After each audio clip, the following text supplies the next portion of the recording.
Introduction. Good morning, teacher. Good morning, students. Today, we will learn anatomy of flowering plants. Teacher, what are flowering plants? These are the seed-producing plant, such as gymnosperms, etc. Where we can find the flowering plants? This is the most abundant and widespread group of plants on earth. Flowering plants are found in most habitats, from deserts to polar regions, and include species of trees, shrubs, and herbs. Can anybody give me the example of flowering plant?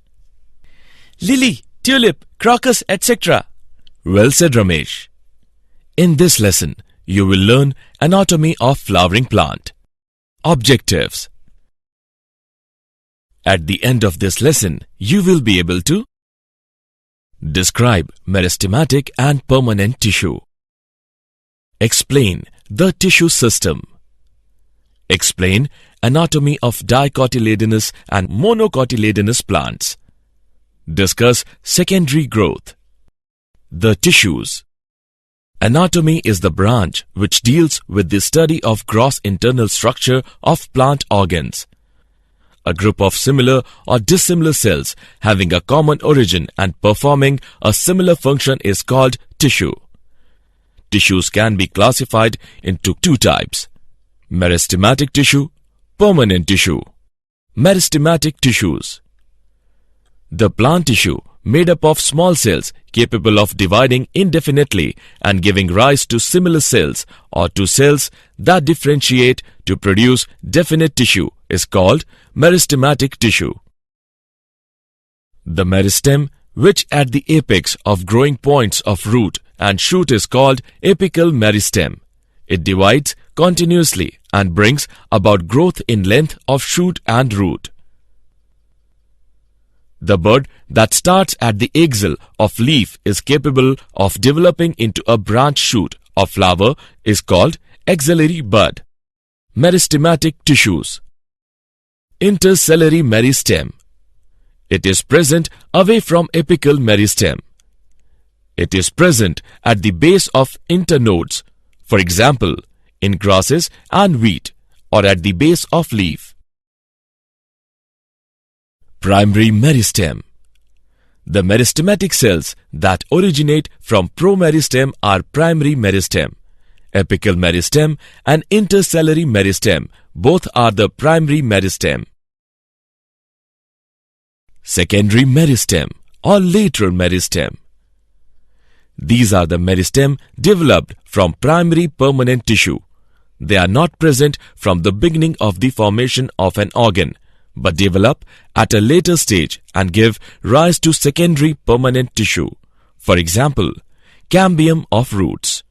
Permanent tissues. The permanent tissues are formed due to division or differentiation in meristematic tissue. The cells of permanent tissue may be living or dead, thin-walled or thick-walled. Permanent tissues are of two types: simple tissues and complex tissues. Simple tissues. Simple tissues are homogeneous in nature and are composed of structurally and functionally similar cells. These are of three types: parenchyma, collenchyma, and sclerenchyma. Parenchyma. Parenchymatous cells are living, thin-walled, containing distinct nuclei. The cell walls are made up of cellulose, hemicellulose, and pectic materials. Cells have small or large intercellular spaces. Cells are generally isodiametric but may also be elongated, lobed, and polygonal. Collenchyma. Collenchyma cells are living elongated cells with thick walls. The cell wall is made up of cellulose, hemicellulose, and pectic materials. The wall thickening is not uniform. The walls are often provided with simple pits. Sometimes chloroplasts are present in collenchyma cells. It performs both mechanical as well as vital types of functions. Collenchyma provides tensile strength, which gives elasticity and support to the growing organs. Chloroplast containing collenchyma performs photosynthetic function. Sclerenchyma. Sclerenchyma tissue is composed of cells that have greatly hard, thick walls. The cell walls of sclerenchyma cells are so thick that, at maturity, the cell is completely cut off from the extracellular environment and becomes dead. Sclerenchyma cells are of two types: fibers, sclerids. Types of sclerenchyma. Fiber cells are long, narrow, and have thick walls pointed at both ends and lignified. Cell wall has simple or bordered pits. Sclerid cells are irregular in shape. The cell walls are thick, hard, and lignified, which make the lumen too small. Simple pits are found in the thickened cell walls and join adjacent cells. Assessment. Before proceeding further, let us know how much have you learnt. Drag and drop the correct option. Complex tissues. The complex tissues are made up of living and non-living cells which perform different functions. The complex tissues act as single units. The complex tissues are also known as vascular tissues. Complex tissues are of two types: xylem and phloem. Xylem. Xylem is a vascular tissue which is responsible for transporting water and nutrients from the roots to the shoots and leaves. Xylem is a conducting tissue and is composed of 4 different types of elements: tracheids, vessels, xylem fibers, xylem parenchyma. Types of xylem. Tracheids. A single tracheid is highly elongated or tube-like cell with hard, thick and lignified walls and a large cavity. Tracheids carry out transport of water, hormones and solutes from the root to the stem, leaves and floral parts. It gives mechanical support to the plant body. Vessels. A vessel is a long, cylindrical, tube-like structure with lignified walls and a wide central cavity. The cells are dead and without protoplast. They serve as a more efficient mode of transport of water and minerals as compared to tracheids due to the presence of perforation plates. These also give mechanical support to the plant body. Types of xylem. Xylem fibers. Xylem fibers are long, narrow, thick and lignified cells. They are usually pointed at both ends. Xylem fibers are dead cells. Xylem fibers provide mechanical strength to the xylem and to the plant body as a whole. Xylem parenchyma. The parenchymatous cells found in xylem are living and isodimetric. Xylem parenchyma cells are more common in primary xylem than secondary xylem. Xylem parenchymatous serves for food storage and helps in the conduction of water upwards. Primary xylem. The xylem formed during the primary growth of procambium of root and shoot apex is called primary xylem. Early primary xylem is called protoxylem and it gets distorted as the surrounding tissue elongate. The xylem that is formed at the last is called metaxylem. Phloem. Phloem is conducting tissue, like xylem, which is responsible for conduction of organic substances. The phloem from the procambrium is called primary phloem, and that formed from vascular cambium is called secondary phloem. The phloem is composed of 4 elements: sieve tube elements, companion cells, phloem parenchyma, phloem fibers. Types of phloem. Sieve tube elements. Sieve tubes are tube-like structures composed of elongated cells arranged in longitudinal series and associated with companion cells. Their walls are thin and made of cellulose. In a mature sieve tube, the nucleus is absent, but peripheral cytoplasm as well as large vacuole is present. The main functions of sieve tubes is the transport of prepared food materials from leaves to the storage organs in the downward direction and then to growing regions in the upward direction. Companion cells. Companion cells are specialized parenchyma cells characterized by dense cytoplasm and conspicuous nucleus, closely associated with adjacent sieve tube element in the phloem of angiosperms. Phloem parenchyma. Phloem parenchyma cells are living parenchymatous cells which may be cylindrical, subspherical or polyhedral in shape. The cells have dense cytoplasm and nucleus and cell wall is composed of cellulose. Phloem fibers. Phloem fibers are much elongated, rarely branched and have pointed, needle-like apices. Their cell wall is quick-thick with simple bordered pits. At maturity, these fibers lose their protoplast and become dead. The tissue system. Following three categories of tissue system can be distinctly identified.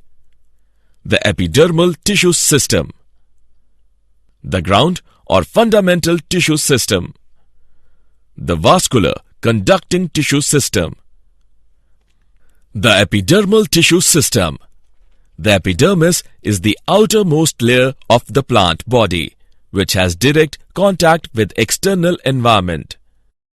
It is made up of elongated, compactly arranged cells which constitute a continuous layer without any intercellular spaces. The outer wall of epidermis is thick and usually covered by a cuticle formed by the deposition of a waxy material secreted in the epidermal cells.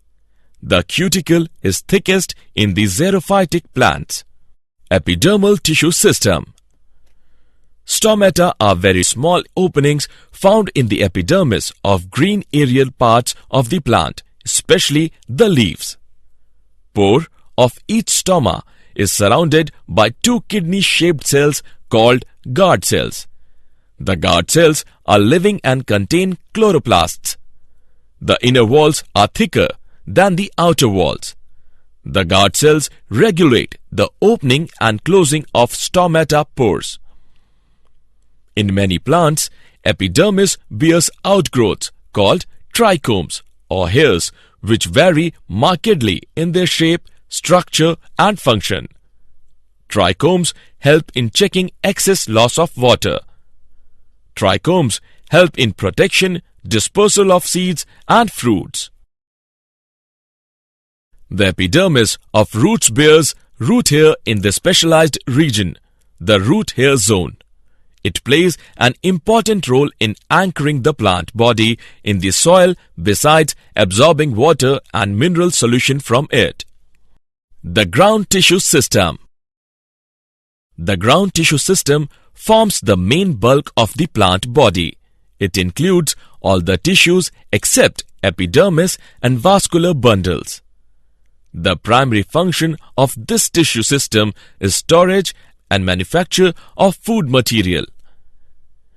In monocotyledonous stem, the ground tissue is not differentiated into cortex, pericycle and pith.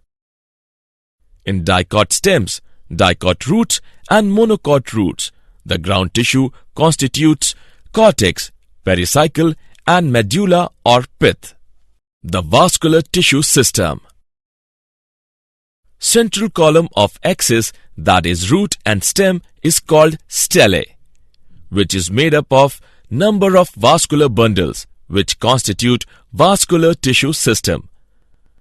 The vascular bundle is also having xylem, phloem and cambium.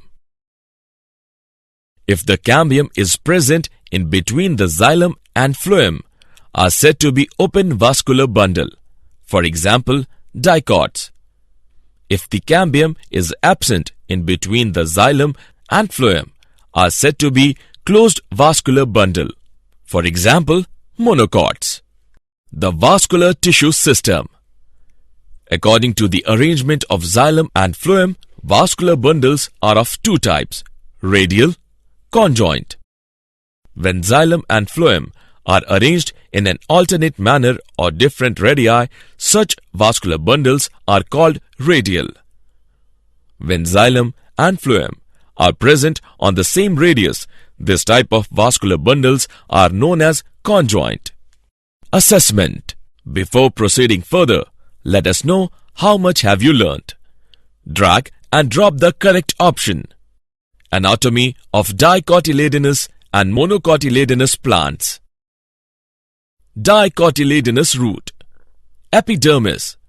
It is the outermost layer. Cortex.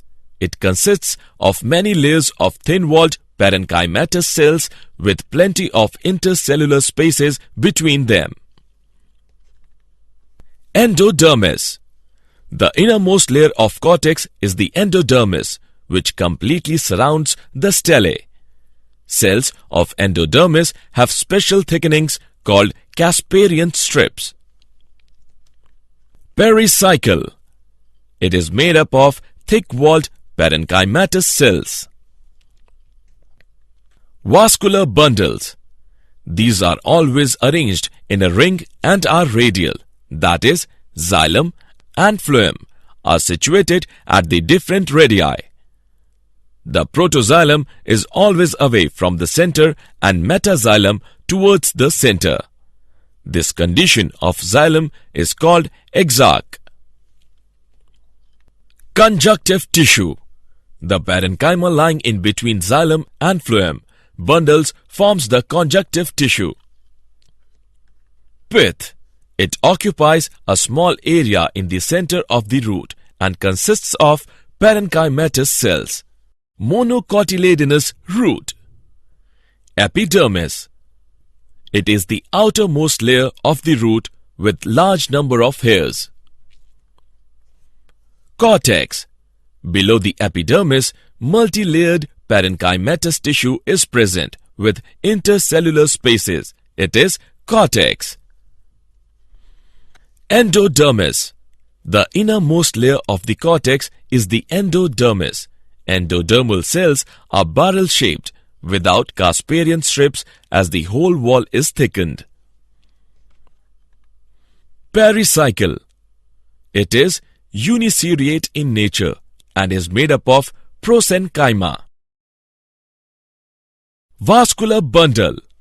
Vascular bundles are polyarch, radial and exarch. Phloem, parenchyma absent. Conjunctive tissue. It is made up of parenchymatous cells in between the xylem and phloem. Pith. It is large, made up of loosely arranged parenchymatous cells with abundant starch grains. Dicotyledonous stem. The transverse section has the following structure. Epidermis. Epidermis is the outermost layer of stem. It is made up of single layer of cells and lack of chloroplast. Multicellular hair and stomata are found on epidermis. Cortex. It can be divided into three regions. Hypodermis. It is present just below the epidermis. General cortex. This lies internal to the hypodermis and consists of few layers of thin-walled parenchymatous cells. Storage of food is the main function of the cortex. Endodermis. It is innermost layer of the cortex. Pericycle. The pericycle is a heterogeneous layer made up of both parenchymatous and sclerenchymatous cells. It is situated in between the endodermis and vascular bundles. Vascular bundles. These are arranged in a ring internal to the endodermis. Medullary rays. A few layers or big polygonal cells lying in between two vascular bundles are the medullary rays. Pith. These cells store food material and water. Monocotyledonous stem. Epidermis. This is single outermost layer with a thick cuticle. Multicellular hairs are absent. Hypodermis. It is formed of sclerenchymatous cells, usually 2-3 layers thick, lying below the epidermis. Ground tissue. The entire mass of parenchymatous cells next to hypodermis form ground tissue. The vascular bundles remain scattered in the ground tissue. Vascular bundles. Each vascular bundle is parenchymatous surrounded by a sheath of sclerenchymatous cells called the bundle sheath. This sheath is extensively developed at the upper and lower faces of vascular bundles. The vascular bundles are conjoint, collateral, and dark and closed. Pith and stele. Atactostele is found in monocotyledon. This is highly developed stele. Undifferentiated pith is present in monocotyledon stems. Dorsiventral dicotyledonous leaf. Upper epidermis. This is the outermost layer made up of unilayered parenchymatous cells linked to one another. The outer walls of the cells are cuticularized. Stoma and chloroplasts are absent. Lower epidermis. It is a single layer of parenchymatous cells having a thin cuticle. It contains numerous stomata. Chloroplasts are present only in guard cells. The lower epidermis helps in the exchange of gases. The loss of water vapor is facilitated through this chamber. Dorsiventral dicotyledonous leaf. Mesophyll. The tissue in between the upper and lower epidermis is called mesophyll. This is divided into two regions. Palisade tissue. The cells are elongated, forming an angle of 90 degrees with the upper epidermis. They also have chloroplasts. The cells do not have intercellular spaces and they take part in photosynthesis. Spongy parenchyma. It is found below the palisade tissue. The cells of spongy parenchyma are almost spherical or oval and are irregularly arranged. The cells also have chloroplasts and are with intercellular spaces. Intercellular spaces help in diffusion of gases. Vascular bundles. Vascular bundles are collateral and closed. It is scattered in spongy parenchyma. The vascular bundle of midrib is largest. Around each vascular bundle, a sheath of parenchymatous cells is present called bundle sheath. Isobilateral monocotyledonous leaf. Epidermis. The upper and lower epidermis is made up of parenchymatous cells. The cells of epidermis do not have chloroplast. Stomata are present on both the upper and lower epidermis. Guard cells are the only epidermal cells which have chloroplast. In the upper epidermis, there are some large cells found in groups which are known as motor cells. Mesophyll. The mesophyll is not differentiated into palisade and spongy parenchyma. These cells are almost spherical and enclose small intercellular spaces and are irregularly arranged. These cells have chloroplasts. Vascular bundles. Some of the vascular bundles are small and some are large. Around each vascular bundle, a sheath of parenchymatous cells is present. Vascular bundles are conjoint, collateral and closed. Secondary growth. Secondary growth is the increase in diameter of axis of the plant by formation of secondary tissue by activity or lateral meristem. Secondary tissue is of two types: vascular cambium, cork cambium. Vascular cambium. Vascular cambium is a lateral meristem that forms the secondary tissue and is located between xylem and phloem. Formation of cambial ring. The vascular bundles in dicot stem are conjoint, collateral and open and are arranged in a ring. The cambium present between xylem and phloem in vascular bundles is called fascicular or intrafascicular cambium.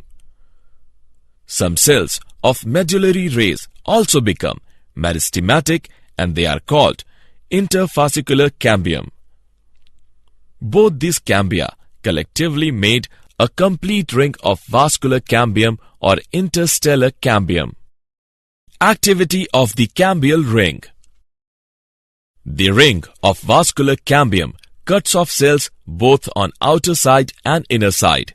The cells cut off on outer side are secondary phloem and on inner side are secondary xylem. Amount of secondary xylem cut off is more than secondary phloem, and thus with the formation of secondary tissue, increase in girth or diameter occurs, which is thus called secondary growth.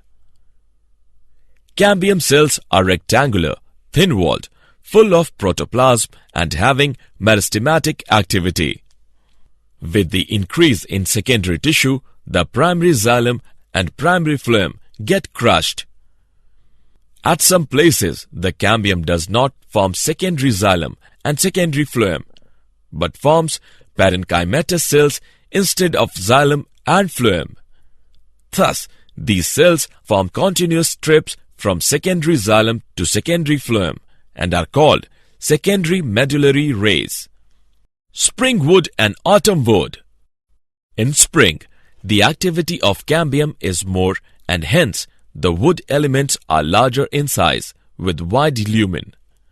Moreover, the amount is more and the secondary xylem or wood formed during spring is called a spring wood. The activity of cambium is less during autumn season and the wood elements are smaller in size with narrow lumen. Moreover, it is lesser in amount and the wood formed during autumn is called winter or autumn wood.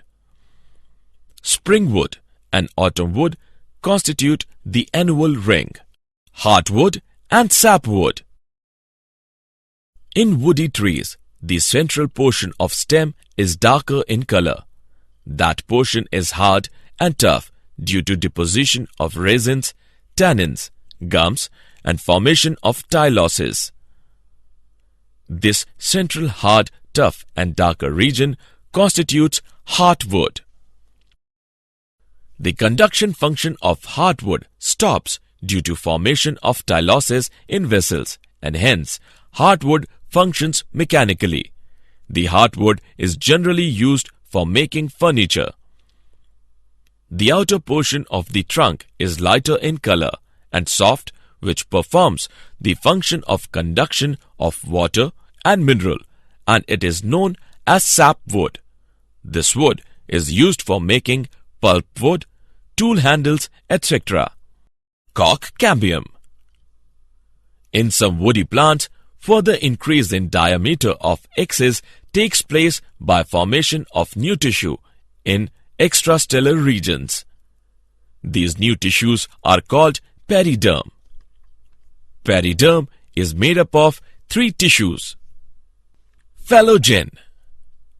It is composed of a single layer of meristematic cells.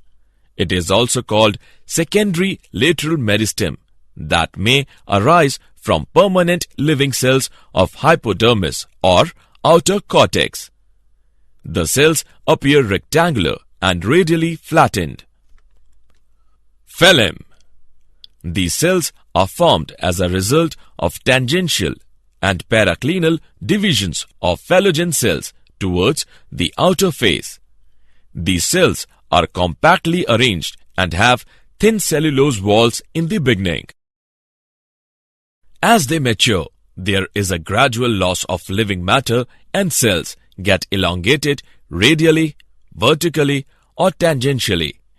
The cell walls become thick because of development of fatty substance called suberin. Suberin is impervious to water. Phyloderm. Layers of thin-walled cells cut off towards the inner side of the phylogen form phyloderm. The cells of this layer are living and possess cellulose cell wall. It is also called secondary cortex.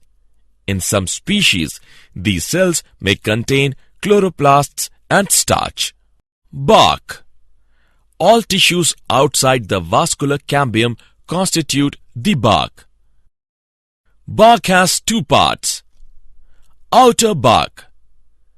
All the tissues that lie outside the cork cambium are called outer bark. Inner bark. The region in between the cork cambium and vascular cambium is called inner bark. Lenticles. Lenticles are openings formed in the bark through which exchange of gases takes place. At each lenticle, the cork cambium, instead of producing cork cells, forms irregular parenchymatous cells which are loosely arranged with abundant intercellular spaces between them. This mass is known as the complementary cells. Secondary growth in roots. Secondary growth is vital in roots to provide strength to the growing aerial parts of the plant and fulfill the need of water and minerals. Secondary growth is not found in monocot roots. It occurs due to the activity of vascular cambium and cork cambium. Did you know? Nobel Prize for Adult Stem Cell Discovery. Scientists from Britain and Japan share this year's Nobel Prize for Medicine for the discovery that adult cells can be transformed back into embryo-like stem cells. John Gurdon of the Gurdon Institute in Cambridge and Shinya Yamanaka of Kyoto University discovered ways to create tissue that would act like embryonic cells without the need to collect the cells from embryos. Summary. Let us summarize what we have learnt. A group of similar or dissimilar cells having a common origin and performing a similar function is called tissue. Tissues are of two types, meristematic and permanent. Simple tissues are homogeneous in nature and are composed of structurally and functionally similar cells. Simple tissues are of three types, parenchyma, collenchyma and sclerenchyma. The complex tissues are made up of living and non-living cells which perform different functions. Complex tissues are of two types, xylem and phloem. There are three categories of tissue system, which are epidermal, ground and vascular tissue system. Secondary growth is increase in diameter of axis of the plant by formation of secondary tissue by activity or lateral meristem. In spring, the activity of cambium is more and in winter, the activity of cambium is less. Spring wood and autumn wood constitute the annual ring. All tissues outside the vascular cambium constitutes the bark.